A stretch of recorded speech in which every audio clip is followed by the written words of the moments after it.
So guys, let's discuss this question.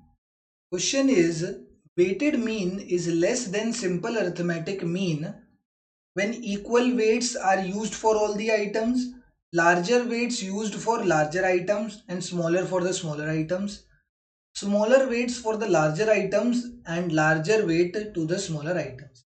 क्या मतलब क्या है? पहले वेटेड मीन क्या होता है? वेटेड मीन के केस में ना हमें एक तो वेट्स दिए होते हैं, तो एक तो x की वैल्यू होती है एंड उसके करस्पॉन्डिंग वेट्स दिए होते हैं। अब ये x ना कुछ भी मान लो, जैसे 10, 20, 30, 40 ऐसे करके x की वैल्यू है। ये ना प्राइस लेवल हो गया कि मैं एक कमोडिटी खरीदने गया, उसका पर यूनिट प्राइस कितना है 10। एक और खरीदने गया, ये कमोडिटी ए खरीदने गया, कमोडिटी बी, सी और डी, ये उसका पर यूनिट प्राइस हो गया। एंड कितने रुपए मैंने, कितने किलो उसे खरीदा, कितना किलो उसे खरीदा, कितना वेट है उसका, तो 2 किलो, 3 किलो, 5 किलो, 7 किलो, ऐसे करके मैंने उसको खरीद लिया। तो this is what, this is weighted mean, जिसमें एक्स और उसका करस्पॉन्डिंग वेट हमें दिया होता है। तो इसकी वैल्यू कब कम होगी? When weighted mean is less than arithmetic mean. जो सिंपल अरिथमेटिक मीन हम निकालते हैं, ठीक है, सिंपल अरिथमेटिक मीन क्या होता है कि हम क्या करते हैं, सिग्मा एक्स अपॉन एन कर देते हैं कि वेटेड अरिथमेटिक मीन निकालना है तो सिग्मा एक्स करा, इसका सिग्मा एक्स करके अपॉन एन कर दिया, तो वो नॉर्मल अरिथमेटिक मीन आ जाता है। बट वेटेड के लिए हमें क्या करना पड़ता है? वेटेड अरिथमेटिक मीन निकालने के लिए हमें sigma x W upon sigma W करना पड़ता है, sigma x W upon sigma W करना पड़ता है। तो ये जो सिग्मा एक्स डब्ल्यू है, सिग्मा एक्स डब्ल्यू मुझे निकालना है, ठीक है। तो उसके लिए मैं क्या करूंगा, अब जैसे ना हर ये वैल्यू है, हर वैल्यू के करस्पॉन्डिंग मैंने वेट्स दे दिया, तो इसकी वैल्यू पता है वेटेड मीन की वैल्यू कब कम आएगी?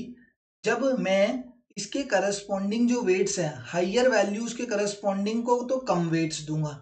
हाइयर वैल्यूज जैसे 40 रुपए का है, इसको मैंने कम वेट्स दे दिए 1 और 2, एंड जो लोअर वैल्यूज है उनको ज्यादा वेट्स दे दिए, इसको मैंने दे दिया 4 और इसको दे दिया 7।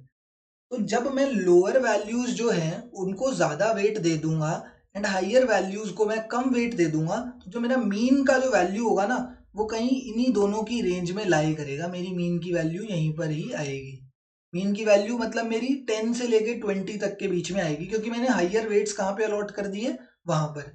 बट अगर मैं एक्चुअली मीन निकालू, जो अर्थमेटिक मीन निकालूंगा, वो होती है मिड वैल्यू, तो वो आएगी मेरी, जो अब देखो यहाँ पर जो वेटेड मीन आएगा ना, वो मेरा 10 से लेके 20 तक के बीच में आएगा। रीजन बीइंग क्योंकि हाइयर वेट्स मैंने वहां पर दिए हैं। बट जो मेरा एक्चुअल मीन होगा, एक्चुअल मीन तो मिड वैल्यू होती है, तो वो आएगी 20 से 30 के बीच में। तो इस केस में क्या होगा, वेटेड मीन जो होगा वो कम हो जाएगा अर्थमेटिक मीन से। वो कब पॉसिबल हो पाया? जब जो smaller weights are assign to larger figures, जो लार्ज फिगर्स थी उनको मैंने स्मॉल वेट्स दे दिए, and larger weights are assigned to smaller figures. जब स्मॉलर फिगर्स को ज्यादा वेट दे दूंगा, तो जो मेरा मीन होगा वो इसके बीच में लाई करेगा, और वैसे जो मेरा अर्थमेटिक मीन होगा वो मिड वैल्यू होती है, तो वो 20 से 30 के बीच में आएगा। तो इन option number 3, the weighted mean is less than the arithmetic mean.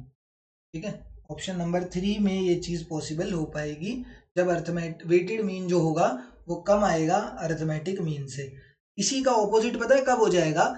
जब आप वेट्स जो है, ये जो 30 से 40 वाले हैं ना, इसमें आपने वेट्स ज्यादा दे दिया। अगर आपने हाइयर वेट्स जो है वो इधर अलॉट कर दिए, जैसे 1 और 2 इनको दे दिया एंड 4 और 7 इनको दे दिया, तो जो आपका मीन होगा, वेटेड मीन, उस केस में कहां पर लाई करेगा? अगर आप ये दे दोगे तो उसका वेटेड मीन आपका 30 से 40 के बीच में लाई करेगा।